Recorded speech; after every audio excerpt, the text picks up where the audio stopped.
Hello viewers, কেমন আছেন সবাই? আজকে সকালে এখানে আমি ব্যাগেলের মধ্যে ক্রিম চিজ দিয়েছি আর দিয়েছি জেলি দিয়ে এখন নাস্তা করে তারপর আমি চা বানাচ্ছি। চা বসিয়ে এখানে আমি অন্য নাস্তাগুলো রেডি করব। আর এই পাশে চা ঢেলে দিচ্ছি। অনেক ঠান্ডা পড়েছে। সকালে গ্রিন টি খেতে চেয়েছিলাম, কিন্তু গ্রিন টি আমি চাটা ঢেলে নিচ্ছি।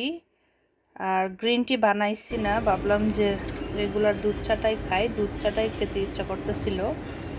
আর ওইদিকে বাহিরে স্নো পড়তেছে, আমাদের এখানে প্রথম স্নো, ভালোই লাগতেছে দেখে। সকালে হালকা হালকা অল্প অল্প করে স্নো পড়তেছে। সকালটা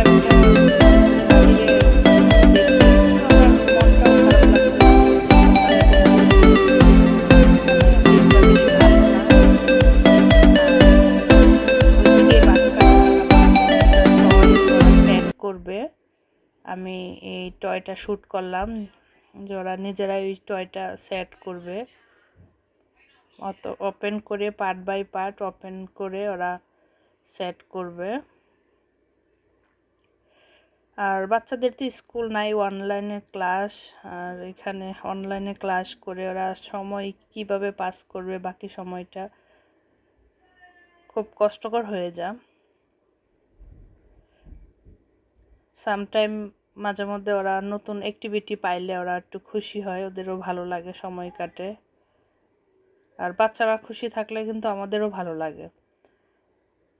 এই তো এটা সেট করতেছে। আর আমি ওইদিকে আবার পাস্তা বানাচ্ছি। ওরা আবার সকালে নাস্তা করে নাই, হালকা কিছু খেয়েছিল। ভাবলাম যে এখন একটু 12টা বাজে, একটু পাস্তা পাকিয়ে ফেলাই। আমি এখানে পেঁয়াজ, রসুন আর মরিচ দিয়েছি। মরিচ ওরা জাল খায় না, সেজন্য একটা মরিচ দিয়েছি, 2টা। জালটা বাচ্চারা খেতে চায় না। খুবই ইজিভাবে আমি একটা পাস্তার রেসিপি শেয়ার করব এখানে। আর একটু হয়ে আসছে। আর এখানে আমি কিছু ক্যাপসিকাম কেটে রেখেছিলাম, ওইগুলা কেটে দিয়ে ঢেলে দিয়েছি।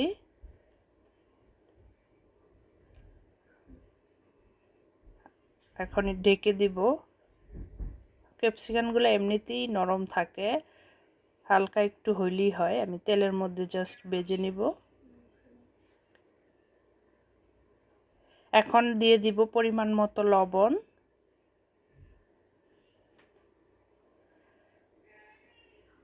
তারপর দিয়ে দিব এখন গোলমরিচের গুঁড়া, ব্ল্যাক পেপার। এই তো এখন আমি ভালো করে ভেজে নিব।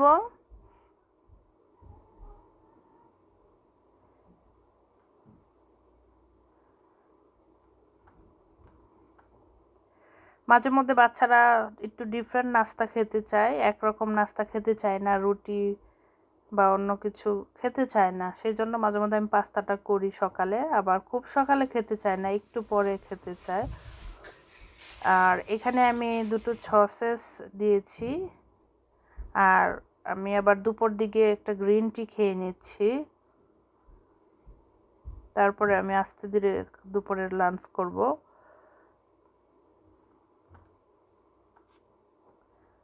আর ওইদিকে পেপারগুলা ভাজা হয়ে গিয়েছে, ঢেকে দিয়েছিলাম। এখন আমি আস্তে আস্তে করে উঠিয়ে নিব।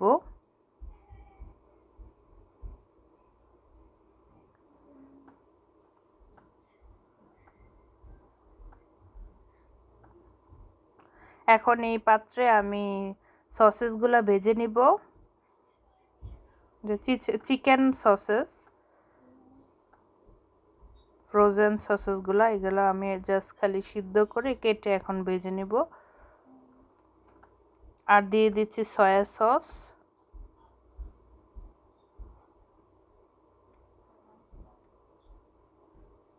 সয়া সসের মধ্যে লবণটা থাকে, সেই জন্য লবণটা আমি খুবই কম দিয়েছি, কারণ অলরেডি লবণ দেওয়া থাকে।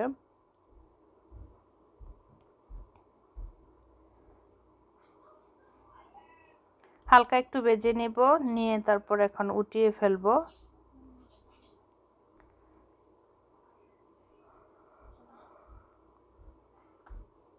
উঠিয়ে এখন আমি পাস্তাগুলা দিয়ে দিব এটার উপরেই। আমি উঠাই নাই, ভাবছিলাম যে উঠিয়ে নিব। পাস্তাগুলা দিয়ে দিচ্ছি এখানে, এটার মধ্যেই ভেজে ফেলবো একসাথে। খুব সহজভাবে কেমনে করা যায় আমি ওভাবেই করেছি।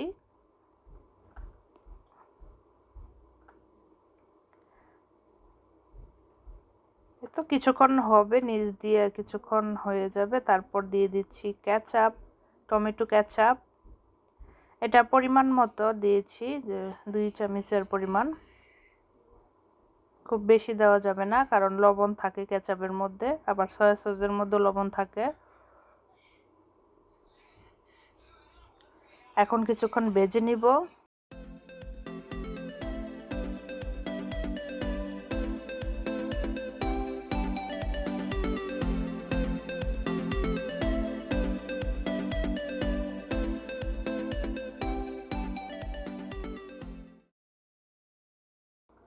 এখন আমি দিয়ে দিব ক্যাপসিকামগুলা একসাথে দিয়ে ভালো করে ভেজে নিব।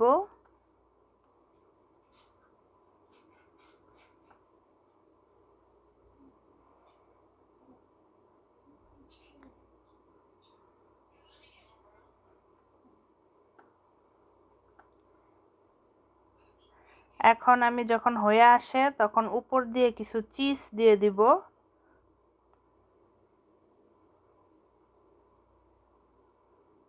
এই পাস্তাটা অনেকে নিচের ওভেনে করে, ব্রিক ওভেনে করে, কিন্তু আমি এখানে চুলায় করেছি ইজির জন্য, যাতে সবাই করতে পারে সেই জন্যে। আর খুবই মজা হয়েছিল খেতে, আর অনেক সুন্দর একটা গন্ধ বের হয়েছে। এই তো খুব সহজভাবে কম সময়ে এই পাস্তাটা আমি পাকিয়েছি, এটা খেতে অনেক মজা হয়। এই তো আশা করি সবাই ট্রাই করবেন এই রেসিপিটা। আর পাস্তাটার এই ইনগ্রেডিয়েন্টস যেগুলো, এটা আমার নিজের থেকে আমি এটা দিচ্ছি, আমি কোথাও শিখি নাই, নিজের থেকে আমি এইভাবে পাকানো লাগে বা এভাবে আমি শিখছি। আর খেয়ে মানে এটা অনেক মজা পাইছি, তারপর এখন আমি এইভাবেই পাকাই। এই তো পাস্তা ওরা খেয়ে নিয়েছে, তারপর একটু টিভি দেখতেছি দুপুরে। আস্তে ধীরে এখন রান্না দুপুরের করব। গ্রিন টি খেতে খেতে আমি আবার টিভি দেখতেছি হালকা একটু বসে। এই নাটকটা দেখতেছি, অনেক আগেও দেখছিলাম, দেখে ভালোই লাগতেছে বসে দেখে। আর ওইদিকে বাচ্চারা ওই টয়টা নিয়েছিল, ওই টয়টা ওরা ফিট করে ফেলেছে, একদম ক্যাটালগ দেখে ওরা নিজে নিজেই ফিট করছে। কি করবে বাচ্চারা, বাসায় তো বের হইতে পারে না, বন্দি অবস্থা লকডাউনের মধ্যে, সেজন্য কি করবে বাচ্চারা, একটু খেলাধুলা। এই তো একটা ছোট্ট ব্লগ শেয়ার করলাম আজকের মতো। সবাই ভালো থাকবেন, আল্লাহ হাফেজ।